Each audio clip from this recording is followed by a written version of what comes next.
Joint family.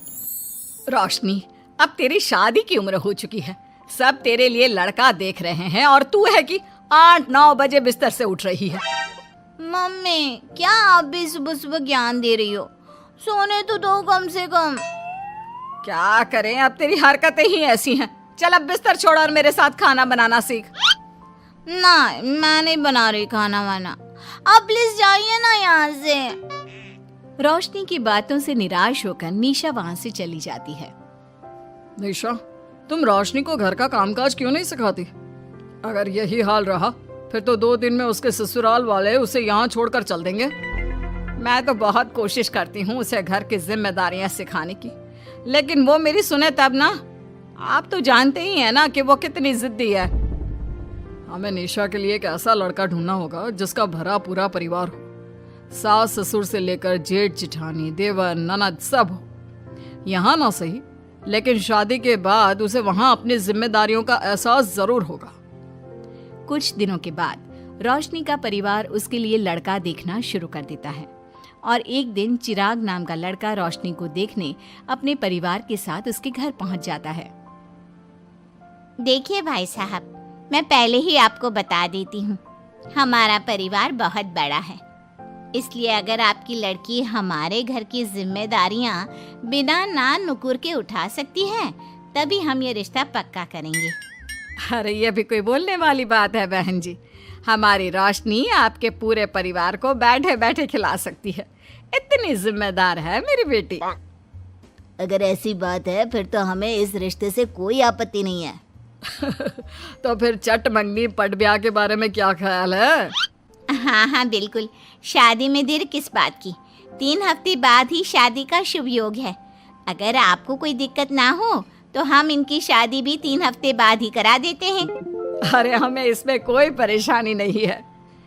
इस तरह दोनों परिवारों में शादी की तैयारियां शुरू हो जाती है और कुछ ही दिनों बाद रोशनी की शादी चिराग से करा दी जाती है। शादी के बाद, बहू, इनसे मिलो। ये है तुम्हारी दादी सास, ये बड़ी सास और बड़े ससुर, ये तुम्हारे जेठ, ये जेठानी, ये दोनों तुम्हारे देवर और ये इस परिवार की सबसे छोटी बेटी सिमरन, यानी कि तुम्हारी ननद है। परिवार में इतने सारे लोगों को देखकर रोशनी का सर चकरा जाता है। वो अपना सर पकड़ लेती है और मन ही मन सोचने लगती है, हे भगवान, ये किस जन्म का बदला लिया है आपने मुझसे? मैंने क्या बिगाड़ा था आपका जो आपने मुझे ऐसा परिवार दिया? बेटा, किस सोच में पड़ गई तुम? और कितने लोग हैं आपके परिवार में? बस हम इतने ही लोग हैं बेटा, ज्यादा लंबा परिवार नहीं है हमारा। अब इससे लंबा और कितना बड़ा परिवार होगा आपका? ये ससुराल कम चिड़ियाघर ज्यादा लग रहा है। कुछ कहा क्या तुमने बेटा? नहीं मम्मी जी, वो मैं बहुत थक गई हूँ, तो क्या अब मैं सोने जा सकती हूँ? हाँ, क्यों नहीं बहू। चिराग, बहू को अंदर कमरे में लेकर जा। जी माँ। चिराग रोशनी को अंदर कमरे में लेकर जाता है। चिराग, मुझे यहाँ नहीं रहना, मुझे अलग रहना है। ये तुम क्या बोल रही हो रोशनी? अभी तो आई हो तुम और अभी अलग होने की बात कर रही हो। परिवार वालों को पता चलेगा तो कितने दुखी होंगे वो लोग।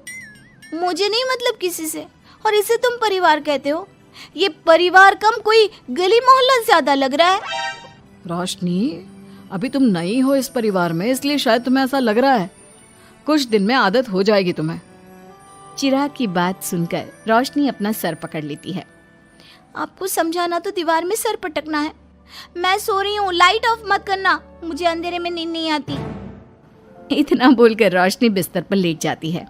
रोशनी को देखकर चिराग का मुंह खुला का खुला रह जाता है। वो भी पैर पटकते हुए बिस्तर के दूसरे कोने में अपना मुंह मोड़कर सो जाता है। अगले दिन, देवरानी जी, आप उठ भी जाइए, सुबह के 6 बज चुके हैं।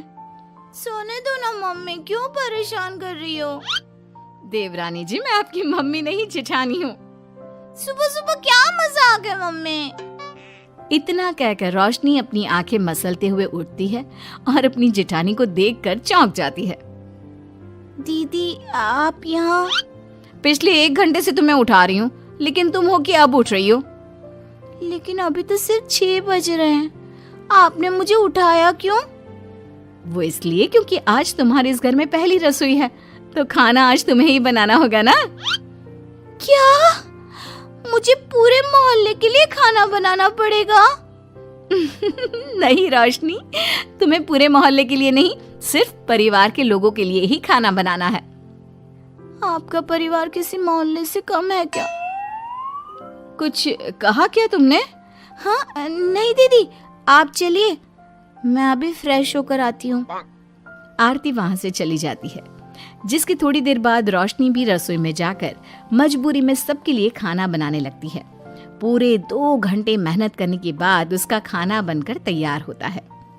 वाह बहू, खाना तो बड़ा स्वाद बना है।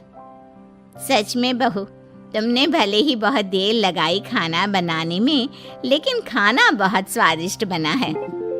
आपके हाथों में तो जादू है देवरानी जी। मैं तो कहती हूँ अब से रोज आप ही खाना बनाया कीजिए, क्यों मम्मी जी? हाँ हाँ बेटा, बिल्कुल ठीक कहा तुमने। रोशनी, आज से रोज तुम ही खाना बनाना। ये सुनकर रोशनी चौंक जाती है। खाना खाने के बाद सभी लोग रोशनी को शगुन का नेक देते हैं और फिर अपने अपने रूम में चले जाते हैं।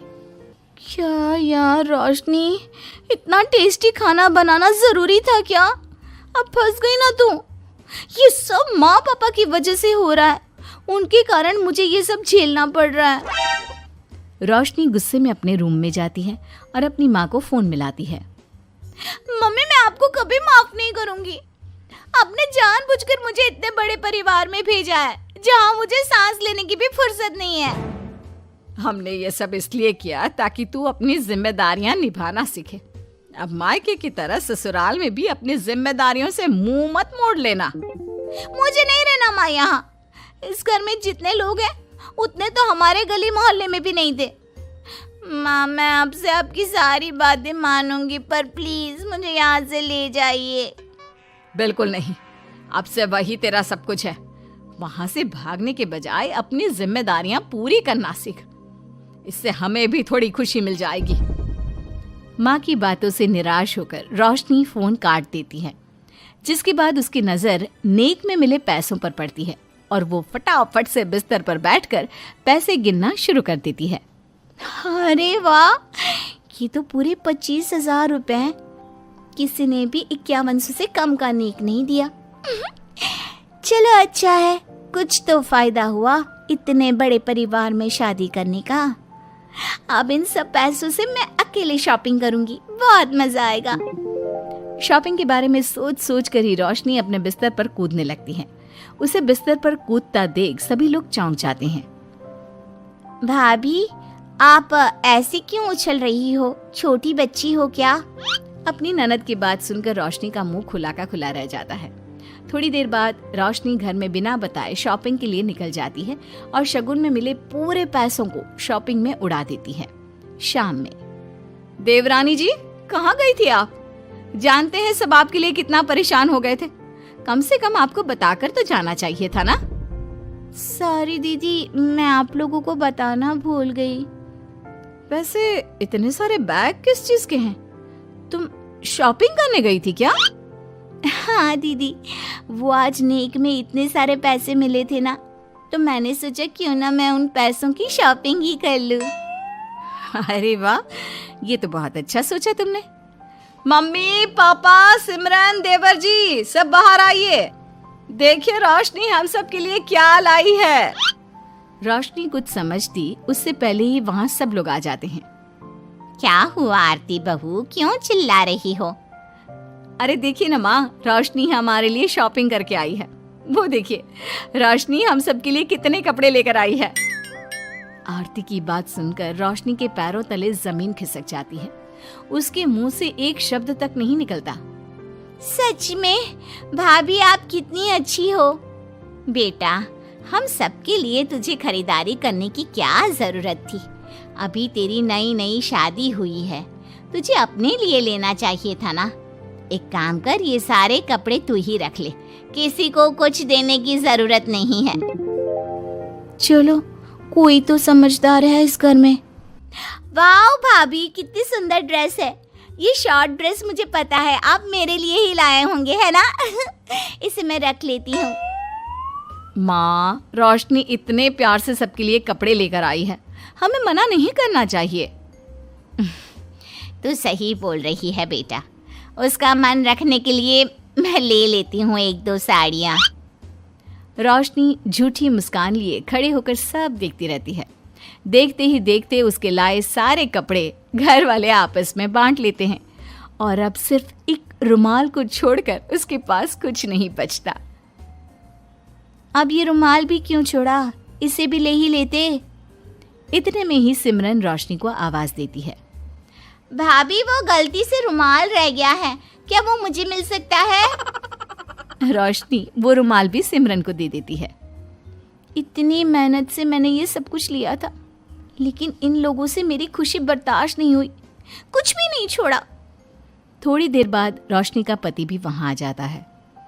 मैंने सुना है आज तुमने सभी के लिए खरीदारी की है, तुम मेरे लिए कुछ लेकर नहीं आई? बस फिर क्या था, इतना सुनते ही रोशनी का पारा हाई हो जाता है और वो चिराग को घूरने लगती है, जिससे चिराग डर के मारे वहां से खिसक जाता है। हाय रे, फूटी किस्मत मेरी, जो ये जॉइंट फैमिली मेरे मत्थे चढ़ी।